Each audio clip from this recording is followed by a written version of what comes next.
এক গ্রামে ছিল এক প্রচন্ড কিপ্টে। ওমা, এত কিপ্টে যে তার পুকুর থেকে কোনো মানুষ যদি এক বালতি জল আনতে যায় সেই ব্যক্তি বাধা দেয়। এত বড়ই কিপ্টে যে তার ভগবানের যে মন্দির, সেই মন্দিরে কোনোদিন একটা নকুলদান একটা বাতাসা প্রদান করেনি। ওমা, একটু ভালো করে আস্বাদন করুন। এত বড় কিপ্টে কোনোদিন ভগবানের চরণে একটা তুলসী পাতাও দেয়নি।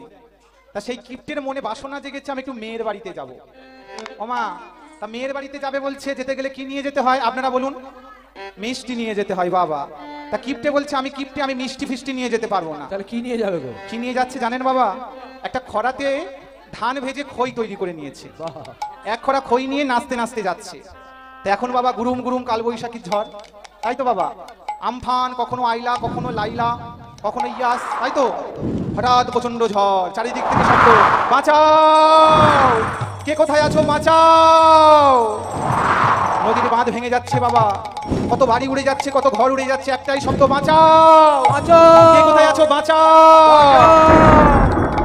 ওমা, এবার আপনারা বলুন, যেখানে বাড়ি উড়ে যাচ্ছে, ঘর উড়ে যাচ্ছে, সেখানে ওই খইগুলো থাকবে? ওমা, থাকবে? সব উড়ে যাবে। এইবার খইগুলো সব উড়ে চলে যাচ্ছে। যেই না উড়ে যাচ্ছে, কিপ্টে বলছে উড়িস সর্বনাশ, আমি হলাম কিপ্টে, সারা জীবনে পাপ করেছি, ভগবানের চরণে একটা কিচ্ছু দিইনি আমি, তাই এক খরা খই আমি ফিরি ফিরি উড়ে যেতে দেবো? না না না না না, সেটা হচ্ছে না। ওই খইগুলো ফিরি ফিরি উড়ে যাবে কেন? ওই আমি সেই সুযোগে বলে দিই, উড়ো খই গোবিন্দাই নমঃ, উড়ো খই গোবিন্দায়, উড়ো খই গোবিন্দাই নমঃ, উড়ো খই গোবিন্দাই নমঃ, উড়ো খই গোবিন্দায় নমঃ।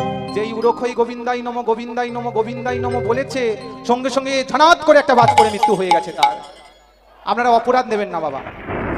তার মৃত্যু হয়েছে কি জন্য? তার ভাগ্যের লিখন ছিল, সে হরিনাম করেছে বলে মৃত্যু হয়নি। কিন্তু যেই মৃত্যুটা হয়ে গেল, যমদূত এসেছে নিয়ে যেতে, কাঁধে করে নিয়ে গেল জমালয়ে। যমরাজে বলছে, চিত্রগুপ্ত, কি হলো? ও চিত্রগুপ্ত, কি হলো? আচ্ছা বলো তো, দেখো তো এ কি পাপ করেছে, কি পুণ্য করেছে? দেখছি। তা বলছে, প্রভু পাপের খাতাটা আগে খুলবো না পুণ্যের খাতাটা? বলে পাপের খাতাটা আগে খুলে দেখো। ওমা, পাপের খাতাটা খুলে বলছে, প্রভু সর্বনাশ, ও প্রভু, কি হলো? এই ব্যক্তি সারা জীবনে অজস্র পাপ করেছে, সাধুগুরু বৈষ্ণবকে অশ্রদ্ধা করেছে, গোবিন্দ চরণে কোনোদিন একটা তুলসী পাতাও প্রদান করেনি, কোনো দান করেনি, কোনো ধ্যান করেনি, অজস্র পাপ করেছে। তা বলে এত যে পাপ করেছে, সে নিশ্চয়ই কোনো পূর্ণও করেছে। বলে দেখো তো কি পূর্ণ করেছে। এইবার পুণ্যের খাতাটা খুলে দেখছে, সর্বনাশ, প্রভু, ও প্রভু, এই ব্যক্তি তো সারা পুণ্যের খাতা সাদা করে রেখেছে, কোনো পুণ্য নেই, কিন্তু এই শেষের পাতায় গিয়ে লেখা আছে মরণকালে 3টে বার হরিনাম করেছে আর গোবিন্দ চরণে খই দান করেছে। ও গোবিন্দায় নমঃ।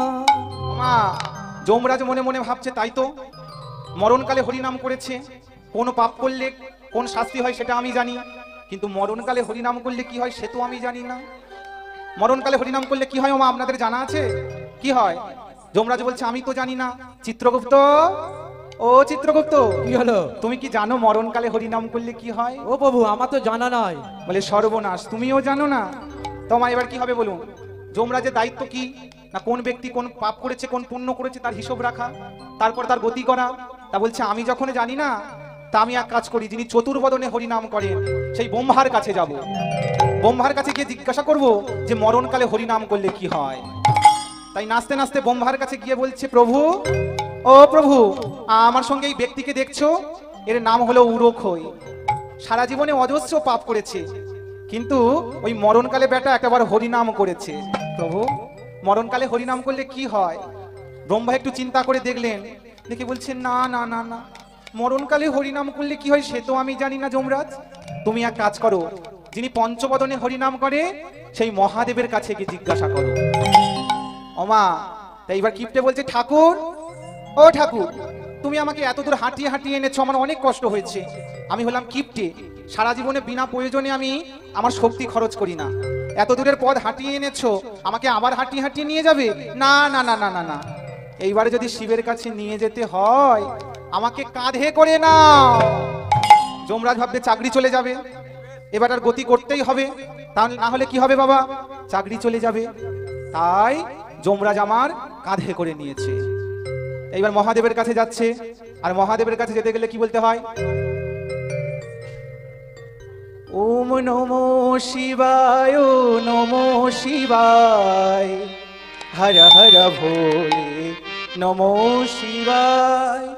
এইবার মহাদেবের কাছে গিয়ে বলছে, প্রভু ও প্রভু, এই যে ব্যক্তিকে আমার কাঁধে দেখছো, এ সারা জীবনে অনেক পাপ করেছে, কিন্তু মরণকালে একটাবার হরিনাম করেছে। প্রভু, মরণকালে হরিনাম করলে কি হয়? মহাদেব বলছে, কোন পাপ করলে কোন শাস্তি হয় আমি জানি, কিন্তু মরণকালে হরিনাম করলে কি হয় সে তো আমি জানি না। তা বলে, তুমিও জানো না প্রভু? বলে, তাহলে এখন উপায় কি হবে? আমার চাকরিটা কি আর শেষ রক্ষা হবে না? বলছে, না না না, তুমি চিন্তা করো না, যার নাম করেছে সেই ভগবানের কাছে যাও।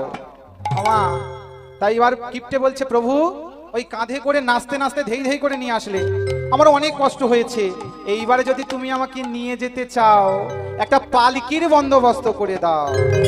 বলছে, সর্বনাশ, যদি না নিয়ে যাই তাহলে কি হবে? চাকরি চলে যাবে, ওর থেকে ভালো একটা পালকির বন্দোবস্ত করি। তা পালকিটা চালাবে কারা বাবা? একদিকে ধরেছে মহাদেব, অপরদিকে ধরেছে যমরাজ, আর সেই হরিনাম গাইতে গাইতে বৈকুণ্ঠ ধামে নিয়ে যাচ্ছে। তাই এবার কিপ্টেটা মনে মনে ভাবছে, আমি সারা জীবনে অজস্র পাপ করলাম, মরণকালে একটাবার হরিনাম করলাম বলে স্বয়ং মহেশ্বর আমাকে কাঁধে নিয়েছে, যমরাজ আমাকে কাঁধে নিয়েছে। তাহলে বলছে, আমি সারা জীবনে একবার হরিনাম করেছি, তাতেই এত পুণ্য পেয়েছি। আচ্ছা, আমি বেঁচে থাকতে যদি সারা জীবন হরিনাম করতাম তাহলে না জানি কি হতো। তাই বলছে, যা হয়েছে হয়েছে। এইবার স্বর্গের চারিদিকে ফুলের বাগান, বলছে বেঁচে থাকতে করতে পারিনি, মরেছি তা কি হয়েছে, মরণকালেই করব। দুটো করে ফুল ছেড়ে আর বলে, গোবিন্দাই নমঃ, গোবিন্দায় নমঃ, গোবিন্দাই নমঃ, গোবিন্দায় নমঃ, গোবিন্দাই নমঃ। গোবিন্দায় নমঃ। ওমা গোবিন্দ থাকতে পারলেন না, ছুটতে ছুটতে এসে যমরাজকে সরিয়ে দিয়ে নিজে পালকি বহন করলেন। এইবার পালকিটা বহন করে বৈকুণ্ঠ ধামে নিয়ে গিয়ে বলছে, ভক্ত তুমি আমার কাছে এসেছো কেন? তোমাকে তো আমার কাছে আসার দরকার ছিল না, তুমি সারা জীবনে পাপ করেছো, তথাপি মরণকালে হরিনাম করেছো। আর যে ভক্ত মরণকালে হরিনাম করে তাকে আমার কাছে আসতে হয় না, আমি স্বয়ং ভগবান তার কাছে গিয়ে তার চরণে দাস হয়ে যাই। তাই গৌর হরি বল। হরি নাম